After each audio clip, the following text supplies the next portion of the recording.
For the 4 wells shown, there are already solutions A, B, C, and D in them. Our first test is going to be a reaction with phenolphthalein.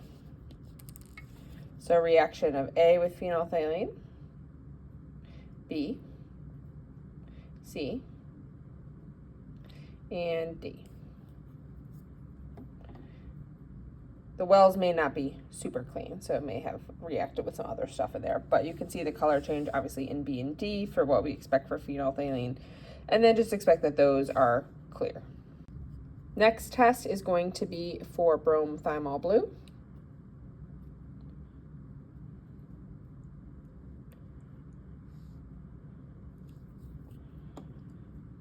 So again, make your observations. A and C should be showing up as yellow, and B and D should be showing up as a bluish color.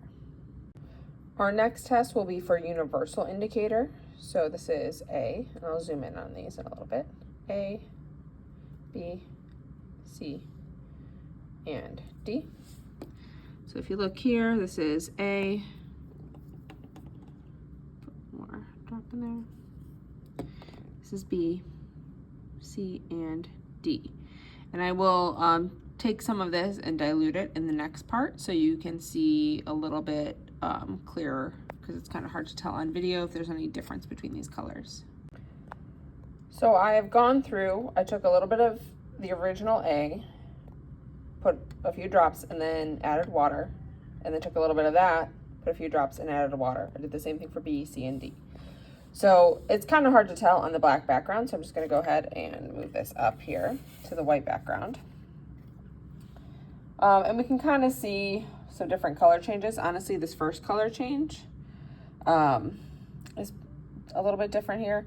But we're going to also do conductivity with this, because sometimes the colors, again, depending on if the wells are super clean or not, can affect things. So I'm just going to go down the line for A, for the 3 like diluted ones. So we have conductivity of 10, 10, and then the third dilution is an 8. Wipe this off with paper towel.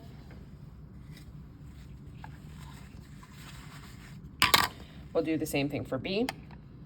That is a 6, a 4, and then a 3.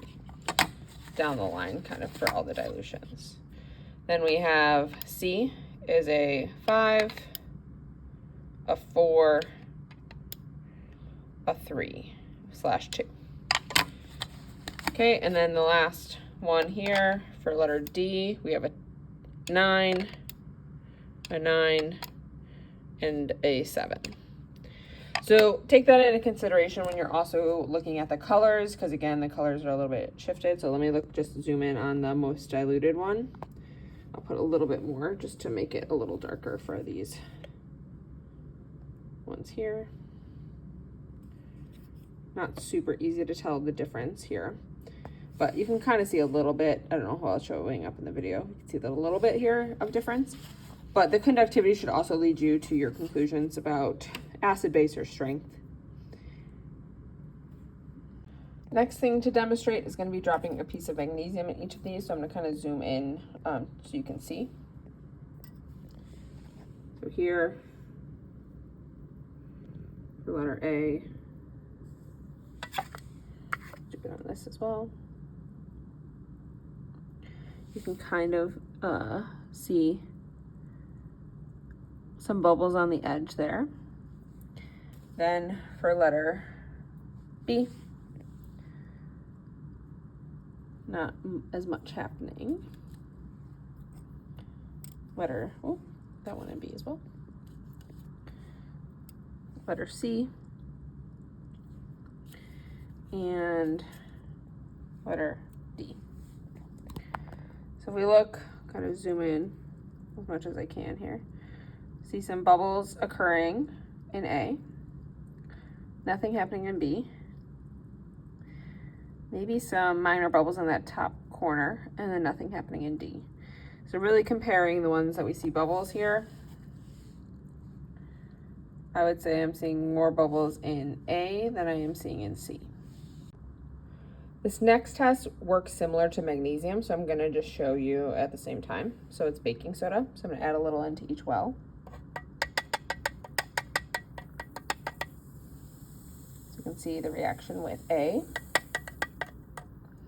versus B versus C versus D.